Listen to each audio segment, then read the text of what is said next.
What is up, everybody? This your man Dre Mag coming to you again with another video. Of course, I told you I'm going to start doing as much as possible daily videos, but this particular video I kind of want to talk about is the Marvel reset.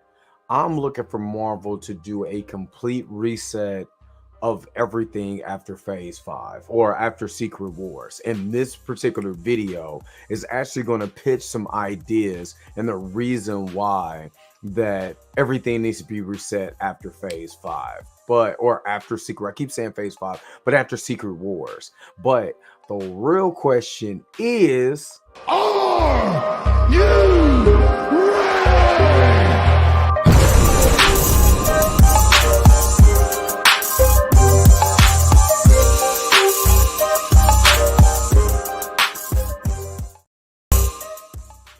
all right, so let's go ahead. Let's kind of get into this conversation a little bit.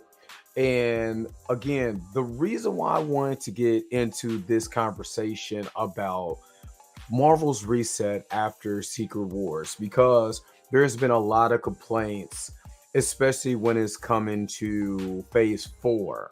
And I've heard everything from poor writing to oversaturation. There's just way too much going on.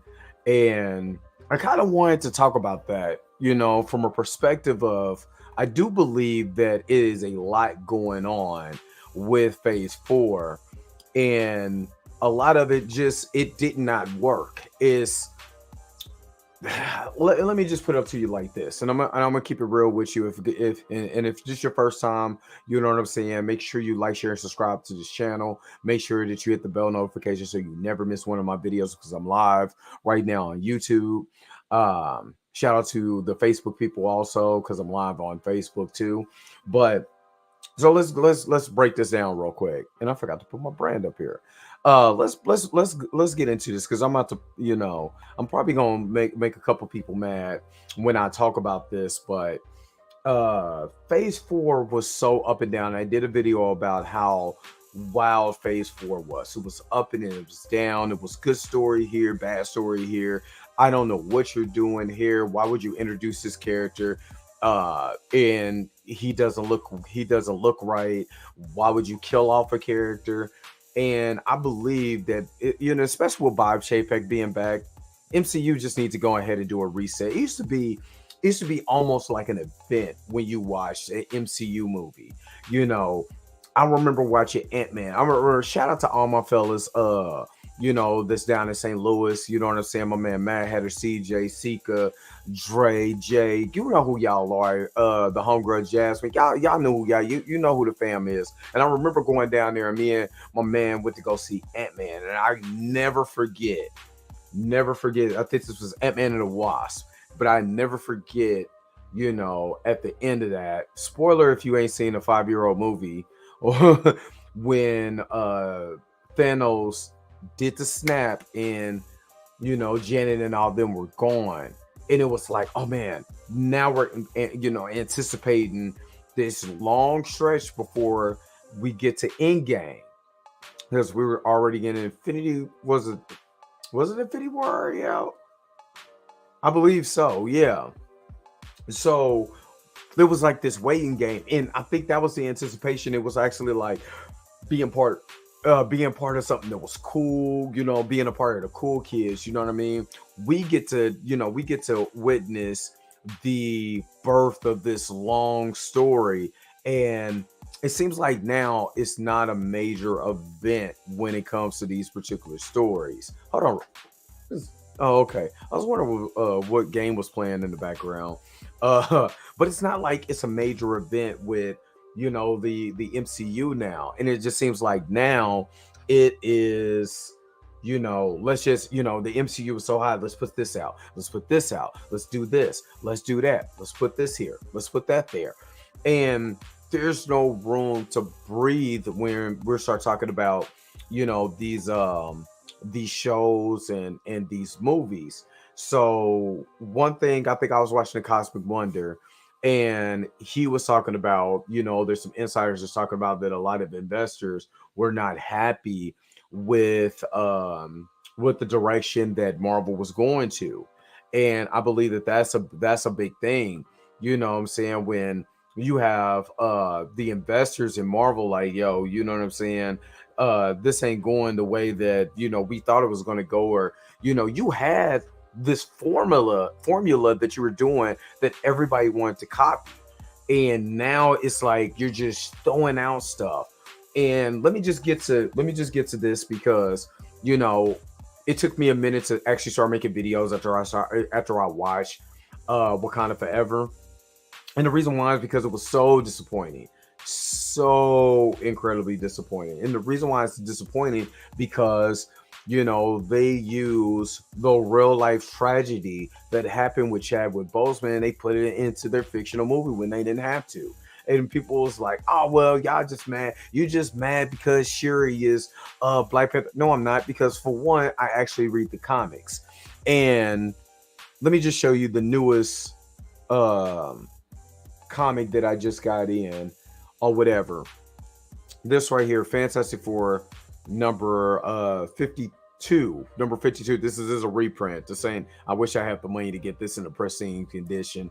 But I am a huge fan of the Black Panther franchise, because Black Panther, not only is he Black history, but everything that he stands for, being a Black man that's a king in a nation that's never been colonized, and the fight that he has to do internally to make sure that he's taking care of his people, and also being an Avenger, and being an ambassador to Wakanda, all of that. And to me, that story was stripped when they put the real life tragedy of Chadwick Boseman into a fictional story with T'Challa. And T'Challa lives in the comics because it's a fictional character. And people, we deify these people and make them bigger than the actual characters they're portraying. And I'm sorry, white people have no problem with recasting, their favorite comic book character or favorite movie character or anything. James Bond, Batman, Spider-Man, Superman, Joker. The list goes on. The beat literally goes on.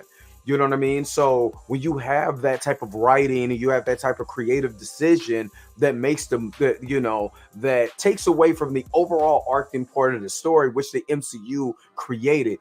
The story was bigger than the actors. And now you took that away, because you're putting these particular situations, these real life situations into this. And you don't have to do that.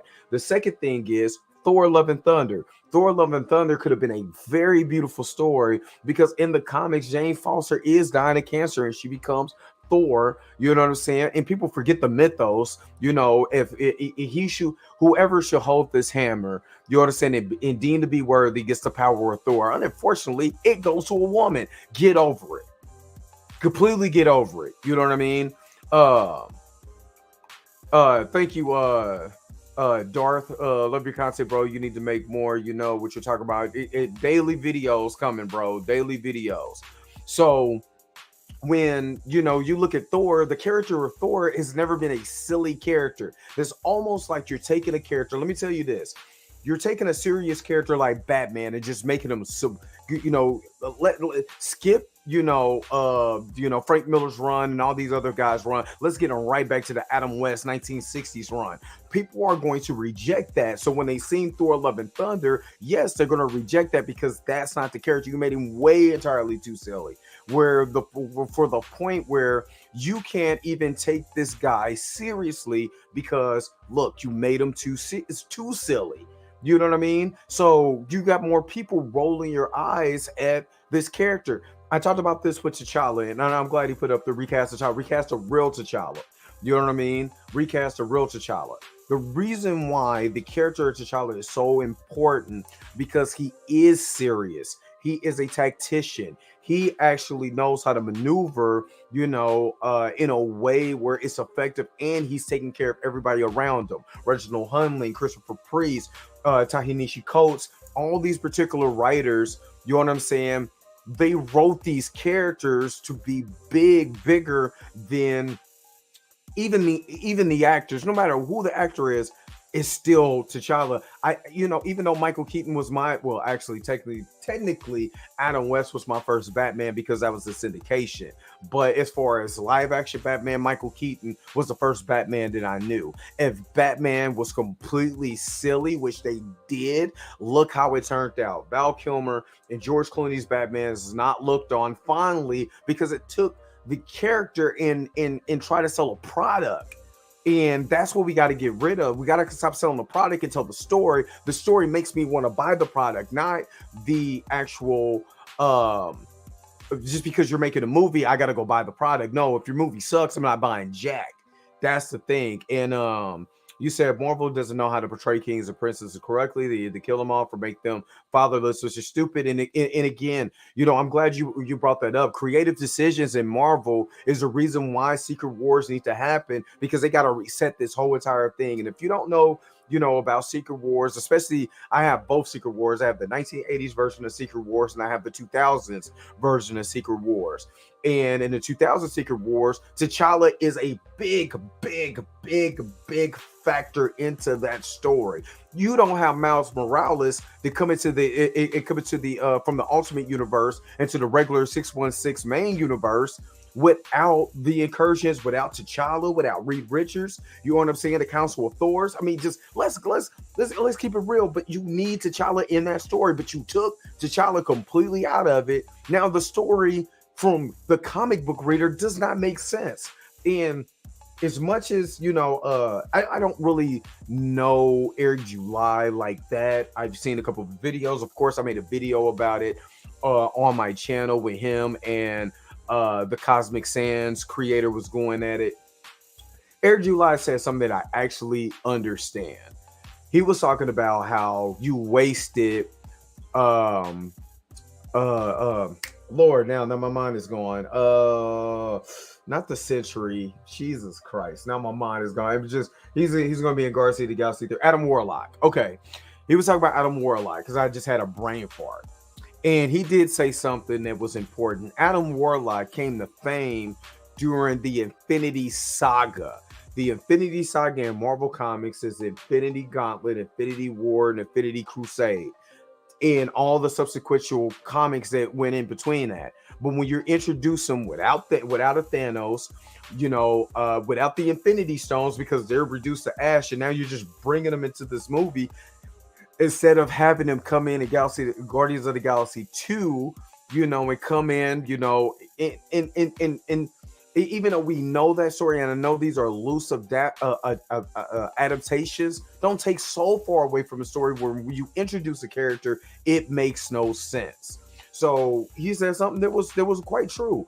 When they introduced Adam Warlock, is it going to make sense? Because his claim to fame was him having the soul gem in his forehead. You know what I mean? There's no soul gem. There's no Infinity Stones. So what is Adam Warlock going to do in this movie besides be introduced? I mean, what else is he going to do? Is we going to get a true comic accurate version of Adam Warlock? And it's and with Phase 4 has been so frustrating because Phase 4 has been so frustrating because it's been hit and miss. She-Hulk. Everybody's like, oh, you're just down in She-Hulk because it's a woman. No. Why does that have to? It's not about a female lead. Because I love Black Widow. And I had no problems with Black Widow. The only problem that I had with Black Widow, because the movie of Black Widow should have came out around Civil War, or Winter Soldier or something like that. It's just out of place. It doesn't make the movie bad whatsoever. It's just out of place. Maybe some of the CGI is a little bit wonky, but that doesn't make it a horrible flick. As far as the writing, the comedic timing, the scenery, the plot, the whole nine. So with She-Hulk, the problem was the writing. I kept saying the writing on this is terrible. And then you cut, spoiler warning, you cut all the way into the last episode, and then it's a big troll job just to kind of prove a point that, oh, there's men out here that's so toxic, they ain't going to accept a female character like She-Hulk. Dude, She-Hulk has been in the comics since like the 70s? You know what I mean? And then you introduce Hulk's son, Scar, and not tell the story of World War Hulk? Like, you have some ground to make up. Now, is it in the obscurity of DC Comics? No. It's not in the obscurity of where you're just looking at this and you're saying, "Oh my god, what the hell are they doing?" So it's not in that point. It's the creative decisions that you're trying to do, like Nate Moore coming out and saying, "I don't want anybody that's hired that's a real big fan of these of Marvel. I want somebody to be able to critique it." Dude, you're doing adaptations of stories from comics. Don't you want to have somebody who knows the comic? Do I want to get on the plane and have somebody who critiques pilots, or do I need a person who knows how to fly a plane, who is an actual pilot? And this is what I'm talking about. And this is why I don't like what kind of I the movie, if it wasn't, I would just say it like this. If it wasn't an MCU, I didn't know who Chadwick Boseman was, and they just told a story, an overarching story. You got me. It's not bad at all. It's a very good movie, very beautifully shot.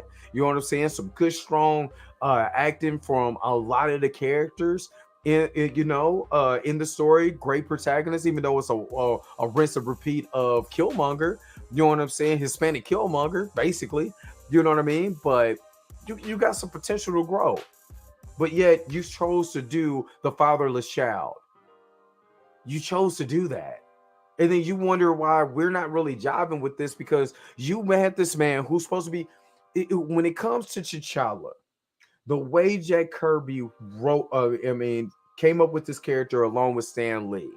They wrote the character to be so anti-stereotype, yet you created him as somebody who has a relationship, not married, and just has a kid. You know what I'm saying? Even though that they talked about being a king and queen, and then that story wasn't in Ryan Coogler. I'm sorry, Malice, because that's who Nakia is in the comics, is a villain. You have made everybody a hero, or something like that. When in Baku, villain. Nakia, aka Malice, villain. You know what I'm saying? It ain't just Killmonger. You made the African American dude, you know what I'm saying, the villain. You made somebody who was just pissed off because you didn't do what you said you was gonna do as far as T'Challa, and then you made him a villain, but not the people that's supposed to be the villains. This is what I'm talking about. When you're a comic book fan and you come at this from a comic book perspective, you're looking at this in retrospect like, this doesn't make sense.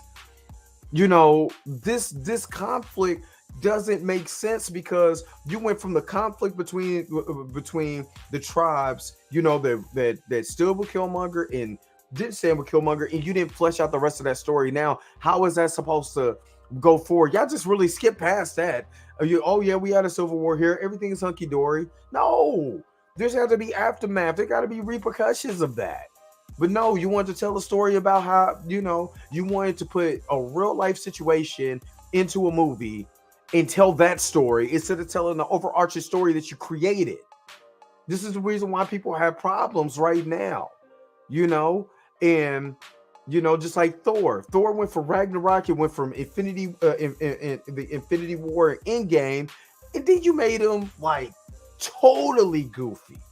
When you're telling the story of a person who has cancer and they're dying of cancer, and this is the love of your life, and then you only have one, you only have certain moments to be with that person.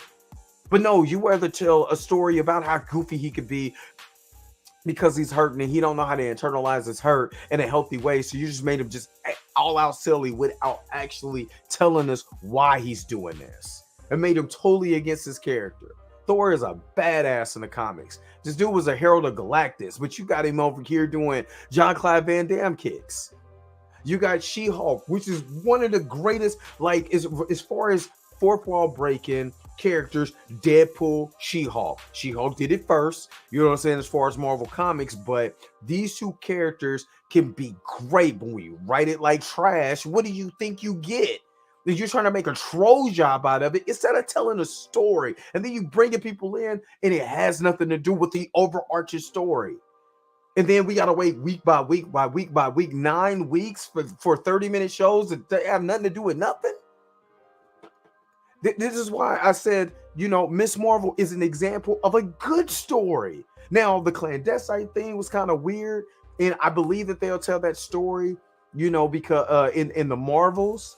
But you see how they started with a story and they made you care about Kamala Khan and they made you care about some of the things that she had going on and how that story is going to smoothly, because they had a cameo appearance by Carol Danvers, and how that smoothly goes into the Marvels. And then you have She-Hulk. It's just there. You see how Moon Knight told a story. Moon Knight, excellent example of telling a story, an isolated story about a character. You don't know if he's telling the truth or not. This is just what's going on. And then what's going on, you have no idea if it's real or fake. Perfect. Made it up the best. That was one of the best Disney Plus shows that came out in Phase 4. You know what I mean? So, and people gave it Eternals flack, but I don't give it as much flack because it was a good story. It was just long, but it still was a solid story. You got to introduce to these characters. Some of the characters got on your nerves. I get it. You know what I'm saying? Some of the characters like Sprite maybe got on your nerves. But if you take a story, you're telling this overarching story, in the story, yeah, they left it incomplete because we have no idea who's going to jump in that celestial that's sitting in the Indian Ocean somewhere. You know what I'm saying? Why everybody didn't get killed by an earthquake when the actual celestial was birthed from there. But there's an overarching story, and it's still more to be told. Now you're introducing Thanos' brother. You introducing this person and this person. Now you could be able to complete that story. And that was probably one of the best shot films of the year for Marvel. I mean, it's Corey Zhao, amazing with the cinematography, but people didn't like it because they're like, oh man, nobody cares about these people. Da da da da da. And again, to be able to introduce mutants, to be able to introduce to understand what a mutant is and a mutate is, to be able to understand the deviant genes, to be able to understand a lot of mythos that's about to come when the X-Men come. You got to tell the story about the Eternals and the Celestials. You have to, or you have an incomplete story. So that story is going to come back in the future, and you're going to go back and like, you know what, that wasn't as bad as I thought it was, because it's now a complete story that makes sense from start to finish. And that has been the problem. That's why Secret Wars has to reset the MCU.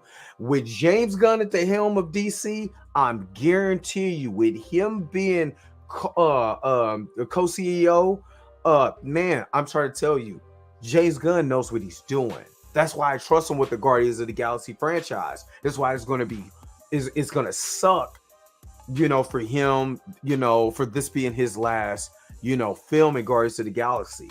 You know what I mean? Because of the way he told the story, the way you got invested in these characters, the timing of the jokes. No matter, I don't care what James Gunn said, they never should have fired that man in the first place, because he was good for the MCU. And if it wasn't for Kevin Feige, somebody like James Gunn would be a perfect person to be able to tell this story. But now he can go over to DC and tell these stories and actually tell them right. And the reason why I'm saying that is that you don't take comic book adaptations, right, and then half-ass them. Let me give you an example. Now, they told their version of Infinity War, but wouldn't it have been cool instead of Tony Stark taking the, sacrificing himself, which, his story was complete. So I get it. But they introduced Adam Warlock prior to that, so Adam Warlock could be able to keep the Infinity Stones. So of course I know that they don't want to sell that in this MacGuffin, but it's a vital part of Marvel. That the Infinity Stones is a part of the Marvel lore. So to just completely get rid of them, I mean, it told a good story in Endgame. Now you got to go on the heist, and you got to go in the past and go find the Tesseract, and you got to go find the Mind Stone, and somebody else got to die so you can get the Soul Stone, and you got the Reality Stone, and I'm still trying to figure out how Rocket got that Reality Stone. So please, somebody tell me. I want to know what Bruce Lee was eating on Fist of Fury, and I want to know how Rocket got that Infinity Stone. That was the ether that was sucking Jane Foster. Two things that I want to know before I die in life. So, but yes, they need to introduce, for Secret Wars to work, and for them to reset the whole entire universe, they have to introduce the Fantastic Four along with Franklin Richards. Now, if you don't know who Franklin Richards is, he is a son of Reed Richards, and he's a reality warper. He is literally the strongest person in Marvel comic. He is, I'm talking about Galactus bow down to Franklin Richards because he's a kid. He has the world. He can create worlds, a pocket world in his hand. That's how cold he is. He's a reality warper. So if you introduce Franklin Richards, you can reset this world because you're gonna go through. If Kang was, if He Who Remains, was the person who kept the sacred timeline, right? And then there was this, these multiversal wars, the Kang wars, and stuff like that, right? Of all of this was going on, right? And He Who Remains was the one. There's a world where Franklin Richards exists, and we actually seen that world in I think it was the 818 in Doctor Strange: The Multiverse of Madness. Another movie who there's some creative decisions that I don't agree with, but it wasn't horrible. It wasn't nowhere close to horrible. I didn't believe I didn't like the creative decision they did with Wanda because it was totally different. Another show that was kilted was WandaVision. You know what I mean? So they made her character, you know what I'm saying, just too Karen-ish. You know what I mean? When it came to her portrayal in Multiverse of Madness, that's another thing. But there's a Franklin Richards in the 818 because Reed said that he had a kid, he had a family, so that means he has Sue Storm, Franklin Richards, and I can't think of his daughter's name. So there's a precedence for that particular character.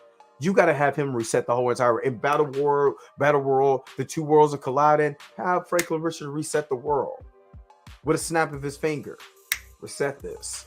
You understand? So that way it makes sense for the X-Men to be in there. Whatever your new version of the X-Men is going to be, they're there.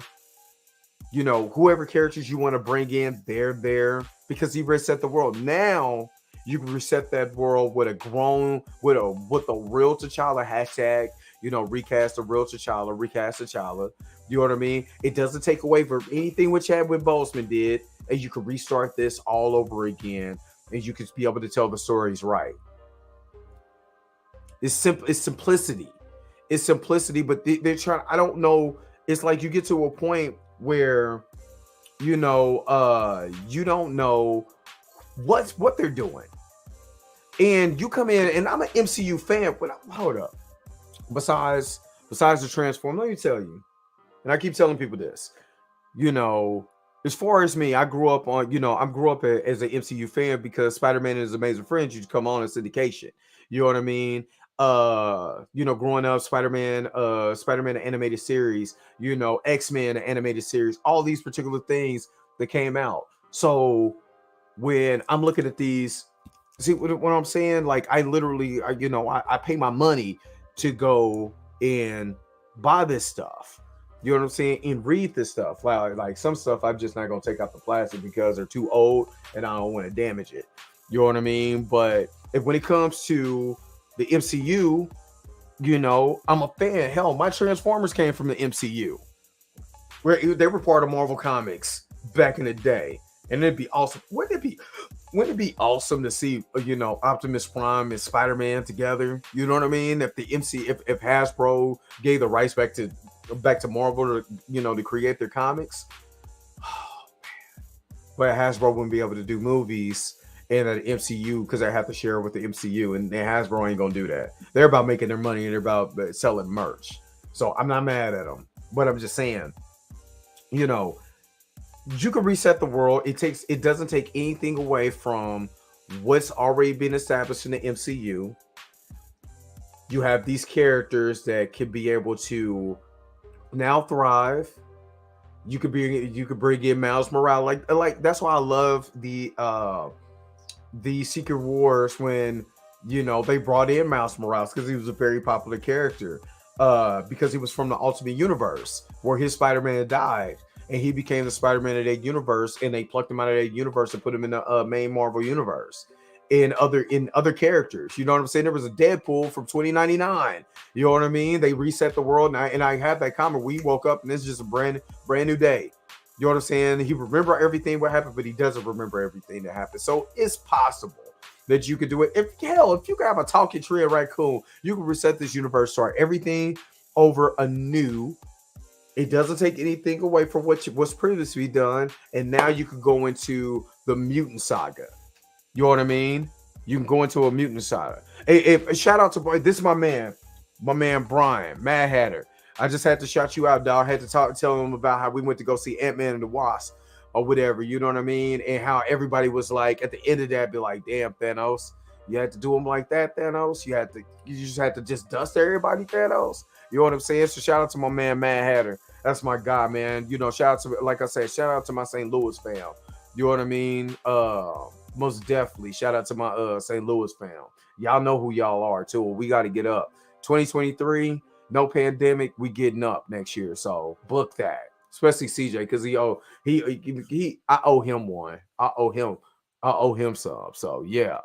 You know what I'm saying? Yes, sir. You know what I mean? So yeah, so you reset the world, after Secret Wars, and now literally, man, you could basically do whatever you want to. I mean, you can start this whole entire thing over. You know what I'm saying? You can make this thing, kind of now in your image, but there's still stories that need to be told. So pace the stories out, make them right, make them good. You know what I mean? Make us invested. What I want the MCU to do is stop thinking about selling us on this expanded universe that you could just that you could just put anything out. No, you can't just put anything out. What made you special was you were different from DC, because you wasn't just telling these stories that's absolutely ridiculous, that doesn't make sense. You know what I'm saying? That doesn't have any connective tissue. That it's not. DC was making movies that just sucked, and you wasn't. Now you're making stuff just to sell us on. Look at all the stuff we got, man. It doesn't matter. I said this about Black Panther. I said this about She-Hulk. I said this about what else? What else was just not? Thor: Love and Thunder was not that good. And I said it's not about the product we're watching. It's about the quality of the product. We're gonna buy the product. It has Marvel on it, dude. I'm a big Transformer fan, and if the QC on the Transformer suck, I'm not going to continue to buy it. So if your quality is not that great, because it's quality over quantity. That's why we like the MCU. They made 29 movies over what, 10 years, and y'all made like 20 some odd projects in like two years. And I'm gonna say you this before I let you guys go. Start doing one shots.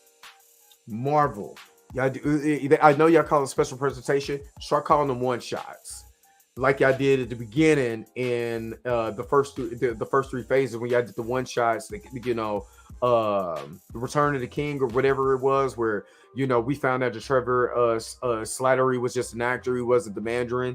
You know what I'm saying? Stuff like that. Start doing one shots again. Start doing one shots of special presentations, and then that way you can be able to tell your story within an hour, introduce a character. We don't have to sit up here week after week after week after week after week after week, especially if you're going to tell me a week story every week to get to a conclusion. Start doing one shots. When Daredevil comes in, it's like 19 episodes. Condense that to, matter of fact, don't even condense it. Do 19 episodes. Just let us binge watch it. Let us binge watch Daredevil. What Charlie Cox said about Daredevil showing up in Deadpool, because of the tone, you're gonna make this at least TV MA for mature audiences. You know what I mean? You might not have sex and stuff like that in there, but you're gonna make it mature. Okay, let us binge watch that. This is why we like the Netflix Daredevil, because we're able to binge watch it. We're able to talk about it after we done sat and our eyes are sleepy and we done sat and watched 6 hours of Daredevil, beat people up in the hallways. We absolutely loved it. Use what works. We're fans. We want this thing to happen, but we don't want you're telling our morbid story. Let me tell you this.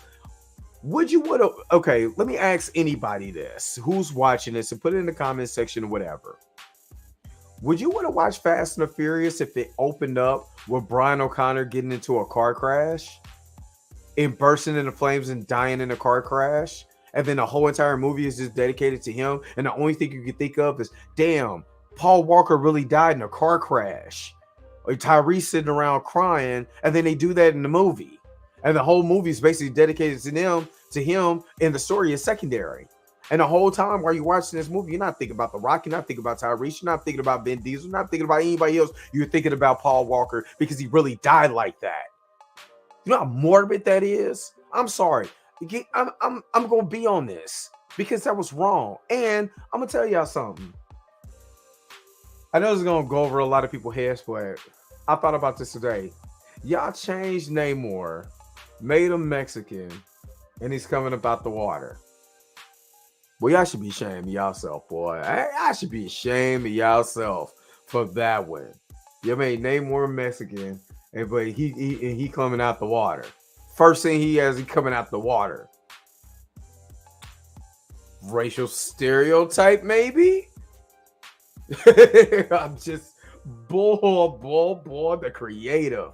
So anyway, let me get up out of here, man. It's your man, Dre Mac, man. Thank you for stopping in and listening to me rant. I just want the MCU to do what they did before. Tell good stories. Tell good stories that's cohesive, even if you have creative liberties. And I wonder, is this why the Russos didn't want to come back? But, you know, I want you to tell your story. Tell a cohesive story.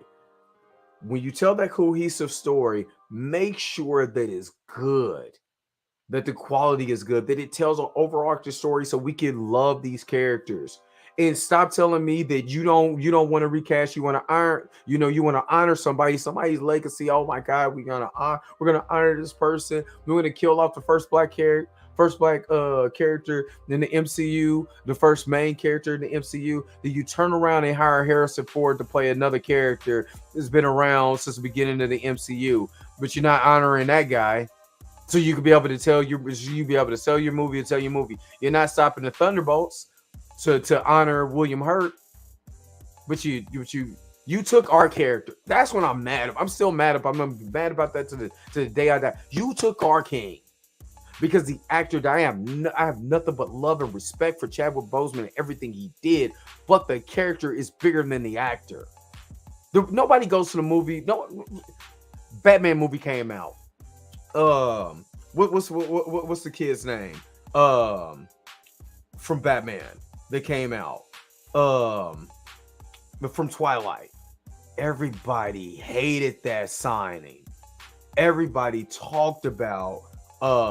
You're gonna have Sparkle Batman and Vampire Batman. Matter of fact, let me I know his name. Good God, I know his name. Somebody in the comment section, help me out.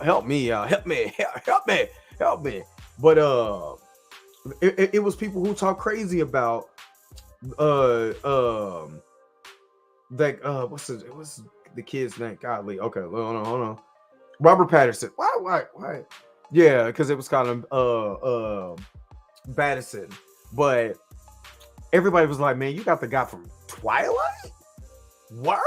Come on, man. We ain't trying to have this sparkly Batman. And they talked all this mess. I was like, yo, let me see him in a bat suit. Let me see how he's going to act. And I'd be damn if he wasn't one of the best Batmans I've ever watched in my whole entire life. Now, the Batman is long as hell. It's long, but he was Detective Batman. You know what I mean? It's not rocket science.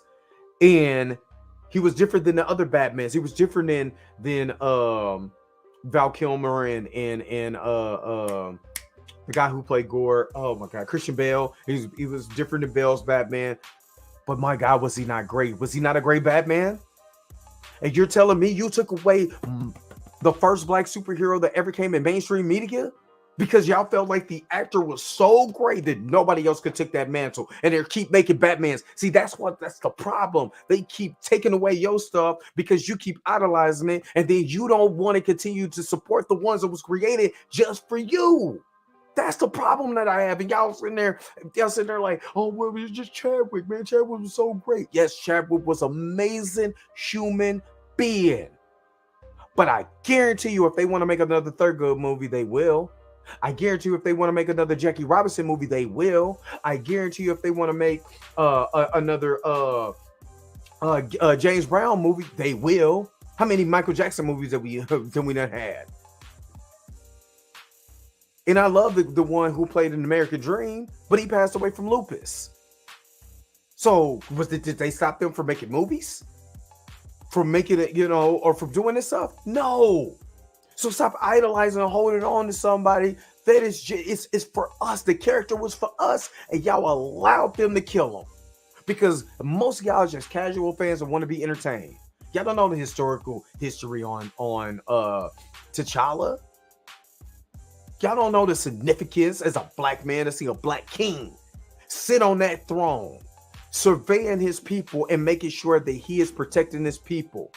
And then when he does get his queen, it's not the villain from the comics, it's the goddess Storm. Take it from us. And I will never forgive them for this. Would never forgive them for this. And I got respect for Ryan Coogler. I got respect for Namor. I don't respect what they did. And then you use this man's real life death to do this. So yes, reset this smug after Secret Wars, recast the real T'Challa, and let's redo this whole thing all over again. That's all I gotta say on it. I just have to rant on that, man, because that's the way I've been feeling. And I know I've been making my videos and stuff like that, and I've been doing editing and stuff like that. And I'm just like, you know what? I'm just gonna make these videos. I'm about to start going live again, because then I can be able to express this. StreamYard got the music cracking now because I use the background music and stuff like that. So I'm gonna just start doing this. But man, I have to express this because there's reasons why we need Thor. We need the Thor from Thor Ragnarok was perfect. Actually, I like the Thor from Age of Ultron. The way that his character was. No, I need T'Challa, the real T'Challa, back, because I want to see T'Challa with his. I want to see T'Challa with Storm at the end of the day. I want to see him with his queen. And with Bob Iger is back at the helm of Marvel. And I'm just passionate, man, because like my three favorite characters is Deadpool number one, Logan and Black Panther is tied for second. You know what I mean? And if they did this, like what they did, it was funny is that they did this to Deadpool. Deadpool in the Wolverine movie, it sucks. There's no other way to put these garbage pail juice. You know what they did? Let a person who cares about this character, cares so much about this character, let him, pitch an idea to Fox. And they did it. And you know what? Fox said, you know what? That sounds like a good idea. Let's do it. Highest grossing movie of that year. And Passion of the Christ, Deadpool. They only beat us internationally, where they don't believe in Jesus or whatever he said. You know what I mean? So, and hopefully there's a change coming in Star Wars. Yeah, and I'm gonna tell you this, because Star Wars wasn't wasn't brought up, but that's a good idea. Let me just bring you this: the creative with the Book of Boba Fett was trash. It is what it is. The creative, it has the same. It has the same problem that Miss Marvel had. I like Miss Marvel, but the problem was they needed to flip-flop the scenes where you're doing the flashbacks. You do the flashbacks of Carol Danvers in the beginning, you will understand why everybody's mad at her at the end. You do all the flashbacks of Boba Fett at the beginning of the show, and then you go into his story and you will understand a little bit why he wants to. Still don't understand why he wanted to be the Godfather or whatever, or mob boss. but you at least have an understanding of where his past was so you can know where his future is going. And you look at Andor, perfect. Andor was the best thing Star Wars did in a long time. Andor is, I didn't even want to do which I might start. You know what? The next project comes out, I'm gonna come home, I'm gonna talk about it, and we're gonna do it like that. That's what we're gonna start doing. And yes, it's 6 o'clock in the morning. I know people don't want to be on their phones or watch me on YouTube or whatever because it's early in the morning. Wake up to me. Wake up to that don't sound right, but you know what I mean. Wake up, we could be able to talk about it. We could get into this. We can get into this. We can get into these conversations so we could be able to let Marvel know. Because Nate Moore said the biggest thing is we need to the audience needs to tell us, about it. And I mean, they're not doing too bad. They're like over 600 something million or whatever right now. But you know, we gotta do others. We gotta do stuff differently. We gotta do stuff differently. We gotta make this thing where we understand what they're doing and make it better. So shout out to my man Chillmonger. Hopefully, because I've been working a lot, hopefully I'm up. So if you're watching this, hopefully I'm up so I could be able to hop on your live stream on Saturday before, because I only gonna be on for like an hour because I have to get off and then go to sleep and get ready for more work because I've been working my behind off. And yeah. And before I go, I just want to say condolences to the Emerson family. My friend Erin Emerson, I found out that she passed away while I was at work like last night, or earlier this morning. So my condolences go out to the family of Erin Emerson, her family, her children. May the Most High cover you and give you strength and comfort at this time of loss. But my condolences to the Emerson family. So I wanted to say that. Any, we're gonna, if we start growing, if you guys rock with me, y'all start, subscribing to the channel, we can be able to talk about this stuff. We can grow this channel. Let's continue to, to keep the conversation going. Make sure to continue to like, share, and subscribe to my channel. Make sure you guys are hitting the bell notification, man. Never miss one of my videos, man. And until next time, I'll holler at y'all guys later. Peace and vibe higher.